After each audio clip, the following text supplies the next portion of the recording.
What's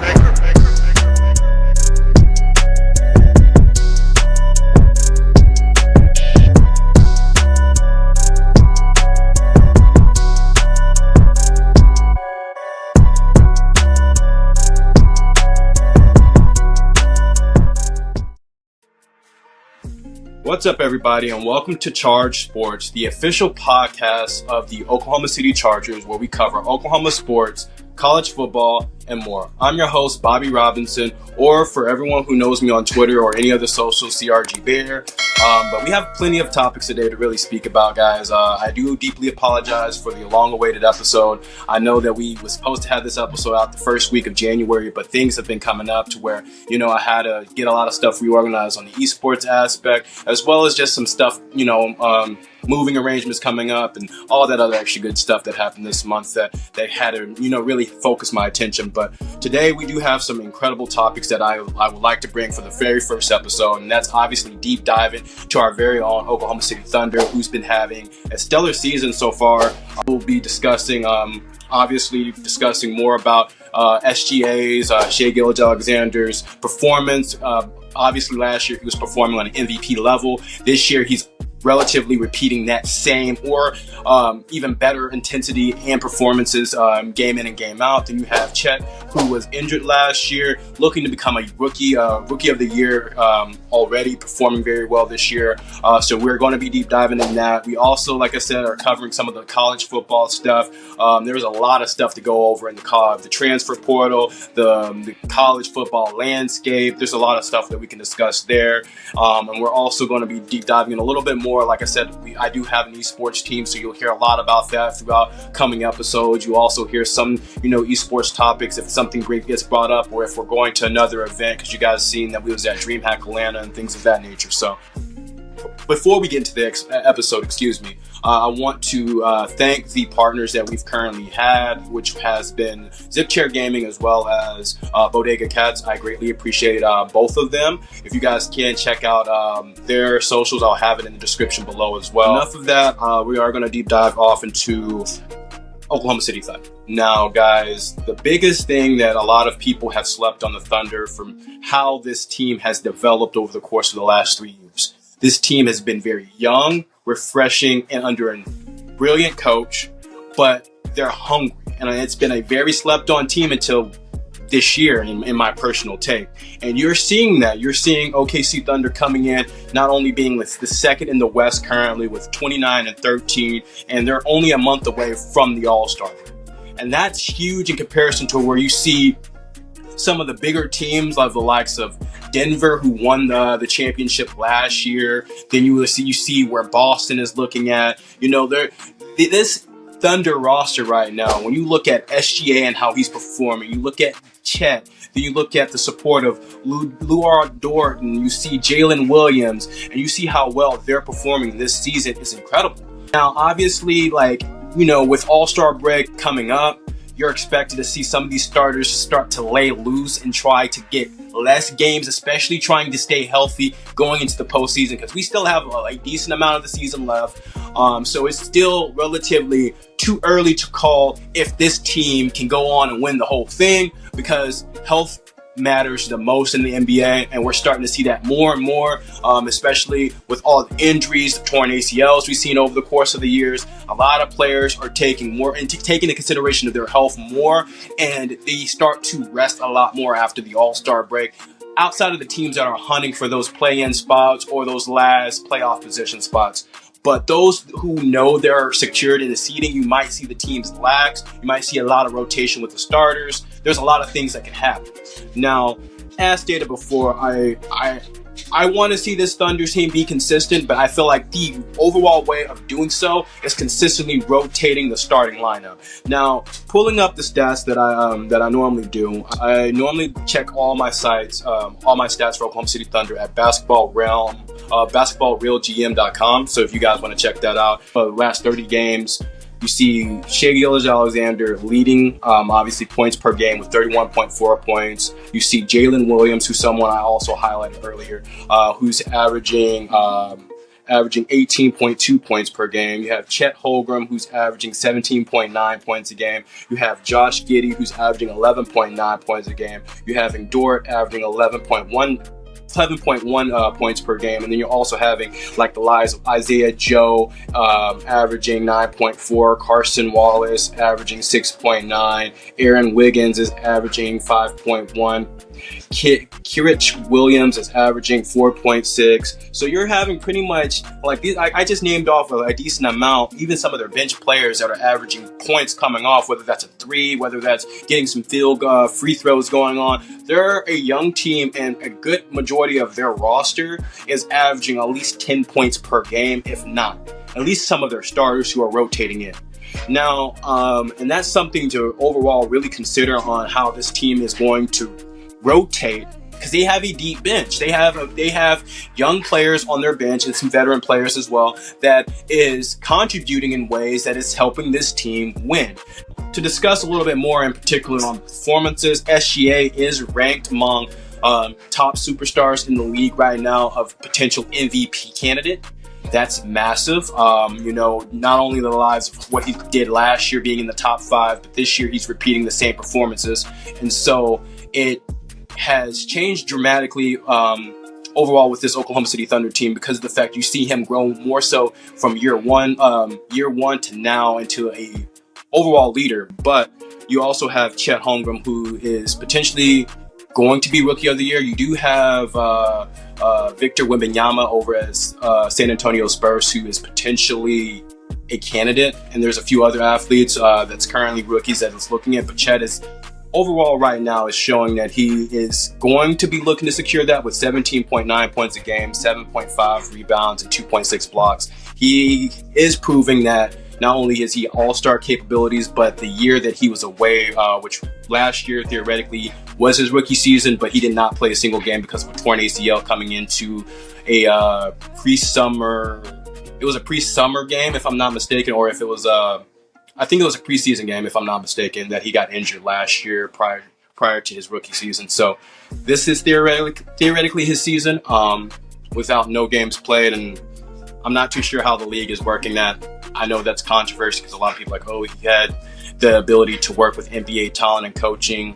It's a lot of spin on that, but overall, that is a little bit about the players.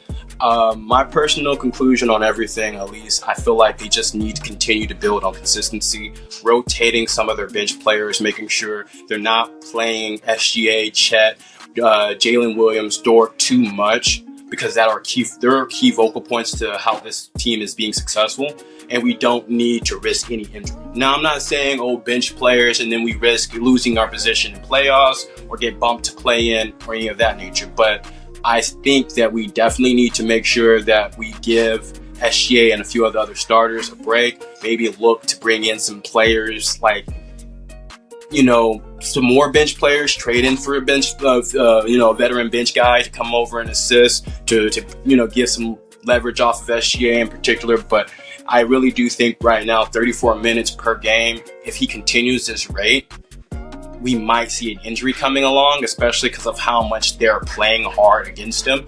He's getting a lot of free buckets. He's getting a lot of shots off. So they're going to keep playing high intensity defense on SGA. So we're going to need to get some different looks, because if he's playing like this, it's going to be wear and tear on his body, and eventually it's going to break. So I just feel like rotating properly, because right now it's a little bit too late to find someone who can alleviate SGA on the ball dominance for, in the first team, or even, having a 6-man come in or 7th. But I honestly think they just need to alleviate some time, give him some breaks, rotate him in and out, so that he's not getting beat up too much. But I do have a little sequel that we have to discuss, because I kind of skipped over it, and I don't want to deep dive too much into it, but I know I've been asked. I know our audience is going to bring it up, and I'm going to mention it. I'm not going to go into any details further, because I'm not too much into Josh Giddey. Now, obviously, you guys know about the Josh Giddey controversy and what's been going on with that. And I've been asked, obviously, covering the team the last month and a half, and just being a fan of the team in general. Friends have asked me about what I think personally about Josh Giddey and how everything's being brought up. And me personally, and this is just being completely unbiased about, the situation at hand, because he's our point guard. I do feel like he should, until, obviously it's been resolved now, but I do feel like not really resolved, but more so addressed by the team. I do feel like the team prior, when this situation with Josh Giddey got brought up, I do think the Oklahoma City Thunder should have either benched or not played Josh Giddey while the investigations was actively going. Because of the fact that I feel like it not only jeopardized the brand, it jeopardized the other players, it jeopardized a lot of things that hurt our organization and what we stood for. And I'm not saying Josh Giddey's guilty of anything. I don't know what happened, so I'm not going to address anything I don't know. But I do feel like until the investigation was over, until they gave a response, he should not have touched the floor. Him touching the floor while all these rumors and accusations was happening, and then his, the press not only hammering him, but hammering his teammates about the situation at hand was, uncalled for. You know what I mean? And it made the organization look bad as a whole for not addressing it a lot sooner. So that's me personally. How it's being handled and resolved, I hope whatever the case may be, it gets resolved cleanly. I don't want, the result of, this season being jeopardized for some drama in the locker room like that. And that's my take on it, and that's being unbiased and being, obviously still a fan of, Oklahoma City Thunder, but what's right is right, what's wrong is wrong. And it should have been resolved a whole lot cleaner, a whole lot professional, in my personal take. How it was resolved was not. It left a bad taste in everybody's mouth, and you see the results of that every time he touched the ball in any away game. So going at Gobert, who's been one of the best shot blockers in the NBA over the last half decade. It's just, I wanted to mention it before I move on, because we do have other topics that we are definitely going to be discussing, and I'm not going to hold too much onto that, but we're going to go and deep dive into the college football portal. But before we do that, guys, I am going to leave time for a commercial. I do appreciate you guys for staying tuned to the podcast and episode 1 in particular.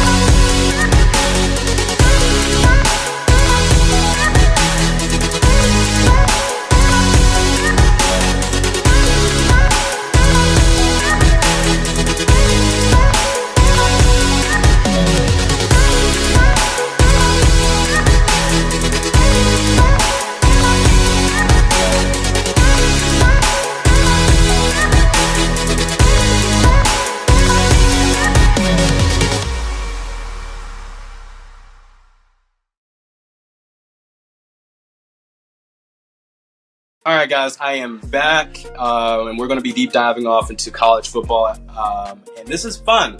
College football has been very exciting, and I know a lot of people have a lot to say about how this transfer portal stuff works, the NIL deals work, and me personally, as a fan, as someone watching the sport, I'm enjoying everything. It is cinema. It really is. It's and how everything is breaking down in particular, it's quite, dramatic. It's a lot more exciting. In my opinion, college football right now is a lot more exciting than the NFL. And don't quote me, but it is. Especially with, you don't know what's going to happen in that aspect with the transfer portal and all the new stuff coming to play. But let's get into one of the biggest topics right now, and that's OU football losing Dillon Gabriel. And now that is a massive thing, and there's likes of so many different things. We're going to go into how big losing Dillon Gabriel's overall is for this team, and one of the reasons he left OU from sources is that he was left out of the Senior Bowl, and that was his reason to go over to the Oregon Ducks. And you guys know, if you've heard me in previous conversations, how I feel about Oregon, but I'm going to, I'm not going to disrespect what Dillon Gabriel did this year. He had 30 overall touchdown passes for the Oklahoma Sooners. He had 3,660 yards passed. He threw 6 interceptions this year with an 87.4 in the fourth quarter with a QBR rating. And he obviously is a senior, but he has been here since 2022. I want that to be kind of cleaned up. This season was a little bit better. Last 2022 was 62.7 with 3,168 yards passed with about 25 touchdowns though. So this year was a whole different. He really did help and assist this team get to where they needed to be. And it is sad to lose someone on his caliber, especially with what happened. And to the team in particular that I dislike the most. Like, you guys know that I rock with Colorado Buffaloes heavy. And you know I'm a huge fan of Deion Sanders and Dillon Gabriel, who helped assist OU. Don't get me wrong, I have a lot of family and friends who diehard OU fans. And so I obviously watch games. And Dillon Gabriel not only leaving and going to a Big Ten school, because Oregon is theoretically leaving the Pac, kind of shows me, one, was Dillon Gabriel avoiding the SEC because OU's expected to go in the SEC in the upcoming season, or is it the fact that he's upset about, theoretically his reasoning is he's upset about the senior game? One or the other. My personal take is that with his performance, with how this team was built, essentially, he could have continued. He stated that he wasn't going to be in the lines of starting next year or whatever with OU. That's not the case. I don't feel like that's the case at all, especially how he played. Yes, he was probably laid off the Senior Bowl, but I do think they had vision for him, using him, especially in the near future. Now, him going to Dan Lanning, personally, after Bo Nix is gone, I don't think it's a smart move because I don't like Dan Lanning. I feel like he's an overhyped coach, very loudmouth, and I'm going to say that. I dislike him, especially what he stated about Colorado, saying, they're fighting for clicks and not win. Rooted in substance, not flash.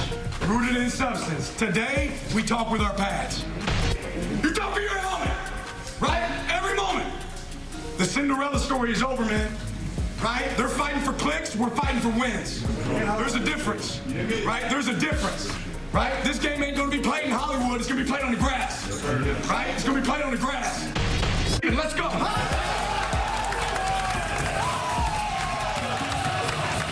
This Cinderella story is over. Yes, I'm going to mention it, you know what I mean? But especially when he gets spanked 2 years in a row by Washington, has not beaten Washington at all on record. And then on top of that, he gets beat by Georgia in the same fashion, 3-48. You didn't see anybody stating the same thing about him. You know what I mean? When it comes to big games, Dan Lanning chokes. So for me, he's not a good coach. He's very much a loudmouth. And for him he knew himself was like I said, I have a whole spiel about his issues this year because he costed Oregon a game against Washington, if I'm not mistaken. You know what I mean? So, and he blamed it on himself. He took accountability. Great. But obviously, my personal take is that you can't get mad of another man's coaching methods, especially if they're finding success, if you're not even finding success at your own program. Like, every big game situation Dan Lanning has got himself into, at least with this Oregon Ducks team, he's not been able to fulfill any big game situation. Yet, he wants to run his mouth when it comes to the smaller competitions or the teams that are in the process of rebuilding.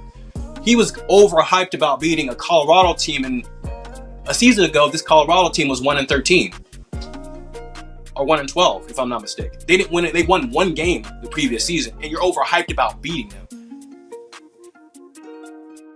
I have my things with coaches, but I just don't think that was a really good character trait for him. Because yes, you won, but don't get me wrong, Deion is confident, but he's respectful. He handshakes. It's all love. He just wants his team and his program to be successful. Now, I can't speak for the players to this, his players as well, but Now that's just my little personal take. I knew I wasn't supposed to really be speaking on Colorado just yet because they were a little bit later off into our show here. But I kind of wanted just to highlight, Dillon Gabriel, and his performances at OU, and then I will even go as far as like reading some of the news article for you guys, exactly what was addressed and how everything broke down. So, Dillon Gabriel kept it above regarding his decision to move on from Oklahoma Sooners and join the Oregon Ducks. Speaking with Sooner Scoop, the star quarterback elaborated on what went into his choice and the conversation he had with Brent Venables and reassured him it was the right one. There's no ill will, as there is only respect between Gabriel and his former coach, and his now former coach. Yeah, I think a lot went into the decision, and it happened really fast, Gabriel explained.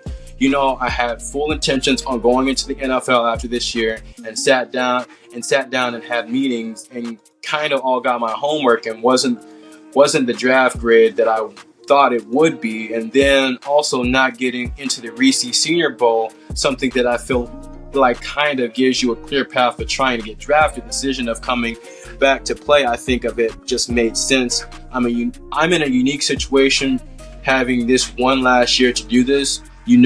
Under Coach BV and their program going in a younger direction. I actually played with a bunch of young guys that are very talented, and I believe that's the new era heading into the SEC. I think it was a great conversation.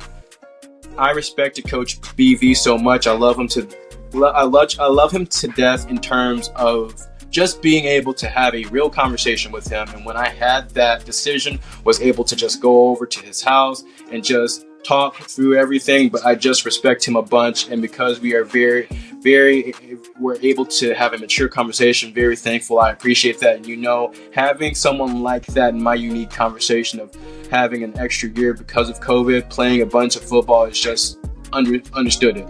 I think that's why we're here today. Gabriel played 2 seasons with the Sooners after transferring from UCF the following the 2021 season, and he made an undeniable impact on the program. Through his 5 whole seasons at the college level, Gabriel has thrown for 4,000 yards while completing better than 60% of his passes. He has been a class act wherever he's been, and now he'll look to take advantage of his final chance to endear himself into the NFL coach in Eugene. Time will tell if he's able to do it. Dillon Gabriel will always have some fans in Norman after delivering some good time for the Sooners in the time of transition for Oklahoma. So that's a little bit about, his decision making, the process of going into it. Like I stated before, I gave you guys a little bit of what I thought, and as stated, more so his decision came off the likes of him not being involved in the Senior Bowl. And especially coming into realization of where his line of him being drafted. Obviously, this year is not the year for him to be drafted high up in the quarterback ranks, especially on the lines of Caleb Williams getting drafted and a few other star quarterbacks getting ready to get drafted, like Michael Penix Jr. And, as stated before, this is the year that you're not going to be selected in the number 1, number 2 spots, especially with Marvin Harrison Jr. being in the draft. Your draft stock is really going low the more of the stars are popping up. So Dillon Gabriel understood that. I get it. But at the same time, being very much upset of not being involved in the Reese Bowl and speculating that you wouldn't have, playing time going into next season, especially when next season is the transition to SEC. Yes, it's younger talent, but at the same time, are you avoiding the younger talent? Because that's where the competition is at, in most cases in the college space. So I don't know. I'm going to leave it at that. You know what I mean? I do have a lot to say, but I could go on for days and discussing how much I dislike Dan Lanning and those. I don't hate the Oregon Ducks. I don't like their head coach, and I'm going to make that very much clear, Duck fans. I'm not a hater. I just don't like the coach, and very much good reason, because of the fact that every big game situation, as him being the coach of the Oregon Ducks, he has choked. Yet he has enough to say about everyone else. So. And then he tries to get himself more involved, and no one cares. As Stephen A. Smith says, no one cares. So we're gonna move on from that. I have another topic that I would love to discuss, and that's us. Small sampling of the NFL. I'm not going to be covering too much NFL on the show. More so because of the fact that, my Seattle Seahawks, I can get a little bit biased. I'm not going to lie. So I can't cover the NFL too much. I will keep highlights of it, but if I go too much off in the NFL, I'll be biased towards that. So, all in all, we are going to discuss about the head coaches of who have more so lost their positions as well as retiring. Let's go with that. I'm going to start off, since we're still in the college football portal, with Nick Saban. Nick Saban, obviously, you guys know, he is probably one of the greatest college football coaches of all time. I'm not a fan of the Roll Tide at all. Never been a fan of Alabama.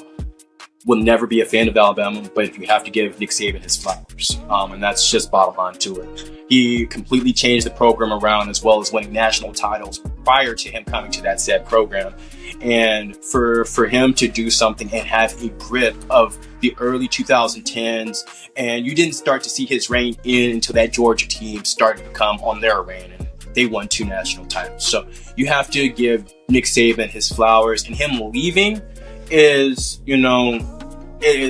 honestly, it's expected. And the reason why I have a take on, it's expected of Nick Saban leaving is because I feel like with this new era of college football, Nick Saban can't control his players as he used to control his players. You have to think about with the NIL deals in play, with the transfer portal in play, where college football players can up and leave after a year and go to a different program and be eligible to play. Back then, early when in his career, especially early 2010s, this was unheard of. He wasn't able to do this. So we had a firm grip of the players who we got brought on, and he always had the high level talent coming to him. There was no enticing offer to push, star talent from coming to a winning program. But with this NIL deals in place now, and with the transfer portal, it's not the case anymore. You can go and get you a star athlete. You're a small university, but you have the money in the NIL deals to bring in a 5-star recruit. You've seen it done. Prime good example, Deion is doing it over at Colorado. He's not the only college football coach that's doing it with their programs, with the NIL deals, and bringing in new talent. So it's just like with this new form of bringing in talent to your program, where you can go on the line, buy a player to your program, and ultimately, if this player is unhappy with your program, they can leave the following season. They're not guaranteed to be with your program for the next 3 years. Is a huge game changer, because the fact that, let's say Alabama loses 1 or 2 games out of the national title run, you're expected to have 2 to 3 of the 5-star recruits who sign on completely leave probably next season, especially if they didn't get any game time. So, since he doesn't have that firm grist of the college football world anymore, and so many players are wanting money, and there's no real, don't get me wrong, you have that respect from your coaches. There's no real respect in the college football atmosphere, because you got some kids making more money than some of these head coaches are. So it's just I understand his retirement, because he doesn't have a grip of the college football world anymore, and a lot of coaches in his era don't. You see a lot of coaches who are adapting to this new play style and who are skilled at it. Prime good example, Michigan, who won, is very they adapted to this new type of transfer portal NIL deal. Ohio State, you've seen them jump in the ranks and changed up, but not too many have adapted to this new era of college football, and that's going to hurt some of those who are used to being, oh yeah, you can't do this, you know what I mean, and then end up losing talent, and then their entire program changes in a blink of an eye. So that's just me on personal Nick Saban, and that's something I want to go ahead and highlight before deep diving into the rest of the show, is speaking on how a lot of people are saying that the Colorado Buffaloes is overhyped. A 4-8 record is overhyped, but you have to think about every single game. Think about the statistics. Every single game that the Colorado Buffaloes had this year sold out. And why do you think so many talents want to come over to Colorado now? First and foremost, is that if you're a senior or going into your senior year, the number one thing that you're looking to do is get drafted. If you go over and you play for Colorado, regardless if Colorado had a losing season prior to it, if you go over and play to Colorado, the perks of playing to Colorado is that every one of your games is sold out. Every one of your games is on Fox. This is the Deion, this is the Prime movement here. So every one of your games is sold out, because last year all Colorado games, which is the first time it's happened, been sold out. The revenue on all Coach Prime's merchandise and all that went up in sales. Most of the games, I was seeing more Colorado games than I was seeing SEC games last year. So that is why, even though they had a 4-8 record and people say it's overhyped, Deion won. Because now he has all this talent who's seen like what he could do in his first year, seeing all the hype that happened in their first year.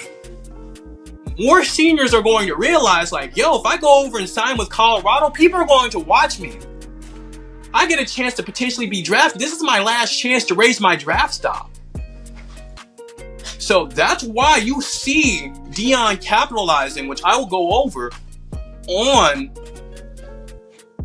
on the transfer portal, because we're going to talk about him. We definitely are. So I'm gonna go ahead and skip over, because I still have to speak about my favorite team. I ain't gonna say favorite coach, because Pete, me and him have an up and down relationship. And so I'm not gonna go too much off into the NFL, because like I said, I'm biased to my Hawks all day long. But I'm also, am I crying that Pete Carroll's out the door? No. Because personally, as a Legion of Boom fan, as a Marshawn Lynch fan, as a Cam Chancellor fan, he fucked up on our Super Bowl. And I'm just going to flat out say it. He should have run beast mode. There's no reason why you don't run beast mode at the 1-yard line. There's no reason for it. No matter if you brought us a Super Bowl the previous year, you try to make Russ a hero, you end up getting picked off, and now you make a dynasty that could have been formed crumble right in front of your face for being very selfish. So, my personal take, Pete Carroll should have been fired after that play. And I still stand to that judgment. I don't care if you revived Geno Smith's career. We have not seen the level of success since you fucked up. So that should have happened a long time. Personally, I respect you for getting our Super Bowls and getting our team there, 100%. But accountability.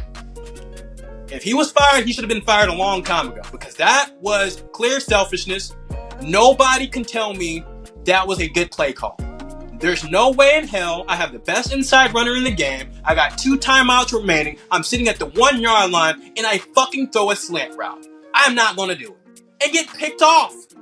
It was covered slant route at that. You force a slant route and get picked. Letting Tom Brady win another ring.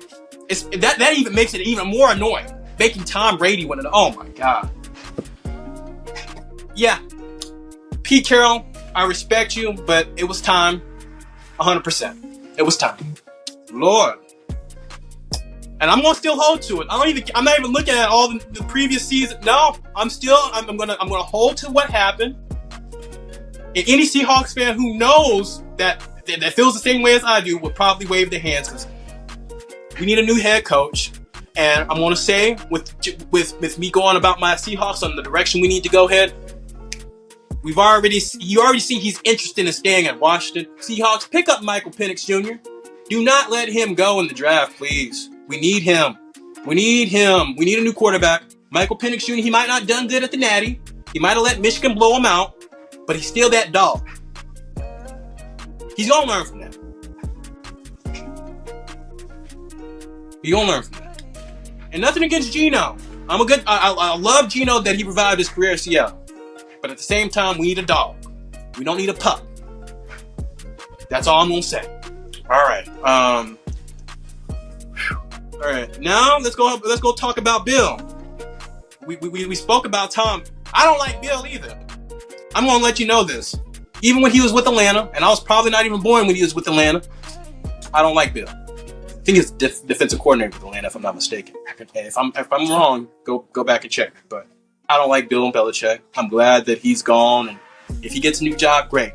But at the same time, am I happy that if he goes on and win more rings? No. He's just like a Tom Brady to me. It's time to go ahead and chalk it up, big dog, because it's not it. It's not it at all. Now, as stated, I have spoke about my Colorado Buffaloes a lot already, but we are going to deep dive a little bit on how Deion is not only dominating this transfer portal, but ultimately he is proving a lot of people wrong. he's proving a lot of people wrong on how he's becoming this head coach and changing this program for Colorado. 1 sec. I'm going to pull it up here. Let's see here. So, I'm gonna pull up this article. We're gonna deep dive on, the transfer portal king, because he has been proving everyone wrong, and a lot of people don't like it, but you gotta love it. You know what I mean? You gotta love it. You know what I mean? He does it in a flary flashing. I'm on the Deion train, and so it's exciting to see him do something that's completely different. He's must-watch TV for college football, and going off for just year one of him being, the head coach of Deion, after pulling in the nation's #1 class for 2023, he's already starting 2024 with a huge impact. With 16 new signings coming in. One of the big signings, in my personal opinion, and it's not even just coming in from those 16 coming from the transfer portal, it's the #1 offensive line in Jordan Seaton. Lucky number 13, the #1 and only offensive tackle who is a 5-star, Jordan Seaton, who was signed with Colorado. Most complete tackle in the class, can play guard, the guy who's completely changed his body as a senior at IMG. Colorado, unique situation. They need a guy that can come in, step in, and play day one. That's Jordan Seaton. He might be the only tackle in the country that's capable of doing that. Deion Sanders needed this one. He got it done. At 12, quarterback. That is huge. And on top of that, out of the 16 people that's coming from those transfer portals, he got 5 big guys coming into that trenches, which needed to happen because Shedeur Sanders got sacked 56 times last year and was the second most quarterback sack last year, even though he was probably had the highest QBR rating in the fourth quarter than any other quarterback, and still threw up to 4,000 yards or 3,600 yards this year, which is great being sacked that many times. So he's broken every Colorado record as a QB already in year one, but he did not have an offensive line. And that's something that when you guys see me watch the games this year live, when you guys see me talk about it a little bit on my socials, I've been preaching that we needed some guys in the trenches. The big fellas up top, and he went and got them. There was not one, but he had 5 or 6 big guys come in that transfer portal just off top that's going to make sure he's taken care of. And Jordan Seaton coming in as the offensive line's #1 recruit is one of them. It's definitely one of them. So, It's definitely looking good for Deion, not only on the offensive line stretch, but he already had the skilled guys lined up.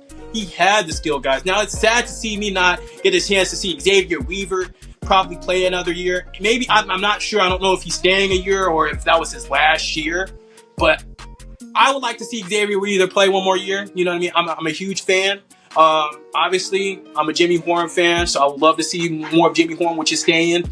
Obviously, Travis Hunter. Hopefully, we can get a full, healthy Travis Hunter because he missed out on 3 or 4 different games because Deion wanted him to remain healthy last year. Obviously, this offensive line with Deion can ultimately change because he's having so much talent come in. And as I stated earlier, is that you have to think about what this means for some seniors coming into this program, what this means for some new recruits coming in and seeing what happened year one. Is everybody watched Colorado. Whether they won, whether they lost, everyone watched Colorado. And that alone is more than anything because they sold out, like I said, sold out all their home games, all their away games last year. They made sure, sold out plenty of merch. Their revenue that they drawed in is something crazy last year. Something crazy. It was more expensive to get a Colorado Buffalo ticket than it was to get an NFL ticket. In most cases. So it's just like, you can see where he's changed this program. It's a destination spot if you're looking at trying to have all eyes on you, especially if you're looking at it on a senior level. Last year, you want as most eyes on you as possible, as much playing time as possible. That's the destination to go to. Yes, I could be a 5-star recruit 3.5 years ago and might play because this new stud just came in and took my spot. Or I can go over and guarantee myself being a 5-star recruit, going over and playing for a program that's rebuilding. I'm guaranteed snaps and we're must-watch TV. Oh yeah, I'm going to take that trip all day long. And that's what a lot of people are thinking. Like, yo, I'm not getting the snaps here. This program is rebuilding. On top of that, they're selling out games. On top of that, they're on national TV every week. Oh yeah, I want to go to this program because I'm guaranteed to start. And that's the difference in this in the transfer portal world nowadays, is that you don't make a player happy, they ultimately can just leave once it opens. So that's a little bit about, and to conclude on that is that it makes it even better when you're a star quarterback and you have a star wide receiver dominating. And don't get me wrong, when you have number one recruits in the nation coming to your program in back-to-back years, look at what Deion has done. People have hated on Deion like, oh, he doesn't know what he's doing, he's not a good coach. Yet, when he was at Jackson State, he had the number one DB in Travis Hunter. When he was first year at Colorado, he had Cormani McClain, the number one DB in the nation, commit. The third year in a row, he has the number one offensive lineman. This is not even in his position, because most cases, Cormani McClain and Travis Hunter came because he was a DB coach. He played the position and one of the greatest to do it. But now you have an old line who's saying, I'm coming because of Shador. I'm coming because of Junior. You see what I'm saying? Well, not Bucky, but obviously you know what I'm talking about. So it's incredible when you have that type of talent. And then on top of that, you having Cormani McClain, he started to grow into his shoes last year. I do think he's going to be that number one that everyone's talking about. And what his jersey has, because he's number one with that jersey. So it's definitely something to look into, guys. I kind of went over a little bit of everything. We definitely going to try to keep up to date with all the stories, especially keeping up with the college football portal. My Colorado Buffaloes, obviously we're switching over to the Big Ten, so I'm going to be keeping up with Big Ten coverage coming into the new season. Expect me to do some TikToks and stuff like that over on Charge Sports TikTok. I'm going to be doing some polls that I'm going to be putting up, especially with some of this NFL games still going on. Obviously, I'm going to be putting up a poll for Kansas City as well as Baltimore. You guys know who I'm rooting for now. I'm saying this in the wrong household. I know this because my girlfriend is a huge KC fan, and me saying this, I already know I cannot be rooting for them out loud. But I would love to see Lamar Jackson go to the Super Bowl, personally. Just because of the fact that I'm a huge number 8 fan, always have since his Louisville days, always will. So I ain't going to be too hyped, you know what I mean? If they do manage to beat the KC the Chiefs, I mean I ain't gonna hold it. But you're definitely gonna see more some polls over on TikTok, coverage and games. I am going to be doing heavy deep diving into what's happening in Colorado as well as the college football transfer portal. You're going to see TikToks if something changes, someone recommits, decommits. You're going to see me keep up to date with I'm going to do a watch series because I kind of like watching. You can see my live reaction to watching Bucky's, Wall Off Media, because that kind of gives you a deep dive into college football, at least Colorado program. So you're going to see me do that. But yeah, guys, we're and then obviously Oklahoma City Thunder. I'm not going to forget about the Thunder. I am going to be heavily covering. I do have some stuff over in PSF that I have to. I'll be live over on if you guys want to be able to catch out the live game footage. And I will be trying to put up the highlights and stuff like that as well as on your YouTube channel if the workload isn't overloaded. Obviously the podcast and my clips come first, but if I can get the highlights out and get some mixes out of SGA or some Chet or some Jalen Williams or whatever and highlight some of the stars on OKC Thunder, I will. Am I going to continue covering OU football? I will try my best to, but guys, you have to understand where my heart is at. It's with Colorado, and this, you call me a bandwagon one. I've been a fan of him. I'm a DB myself, so you can't call me no fan. Deion, every time you score, you Deion shuffle. So, I've been a fan of Deion a long time. You can't ride, I'm riding for my coach. Wherever he go, I go. So, with that being confirmed, that's only in college now. Now, if you look at my Hawks, it don't matter who the head coach is. I'm a diehard Seahawks fan. I'll wave my 12-man flag just like anyone else would if I was in Lumen. So, just know that does not change. Thunder doesn't change either. Now, I do have my heart off in the 305 area. You might see me actively support, the Miami Heat fans because, my baby brother was a huge Miami Heat fan. RIP to my baby bro. He was a huge Heat fan, and he I still got James's, winning jersey when he was there. So that's something, always got a heart there. Do not say I flipped if you ever see me rooting for Jimmy, because that was my boy's favorite player at the time outside of LBJ. And I'm not a Lakers, I'm only a Lakers fan by code, not LBJ. Cole he's always going to be my GOAT. But that's all I got, guys. So hope you guys enjoyed episode 1. We will be back with episode 2, covering a little bit more of, like I said, the college football portal, discussing more on the season, because the season is still going. We're not at All-Star break with Oklahoma City Thunder. Looking on how this OU program is going to change without Dillon and Gabriel being there is another discussion I would like to talk about. But that's it. Hope you guys enjoyed. If there's anything that I can do to get better, guys, drop in the comments below. I'm always looking to improve. This is my first episode riding solo. As you can see, I don't have a co-host. I might not have a co-host for a while, but I am going to be riding solo. Hope you guys do enjoy just me being here, enjoying the cast, and I appreciate everyone's time. We'll see you guys next week on Charge Sports. It's been a pleasure. My name is Bobby Robinson, and I'll talk to you guys later. See you.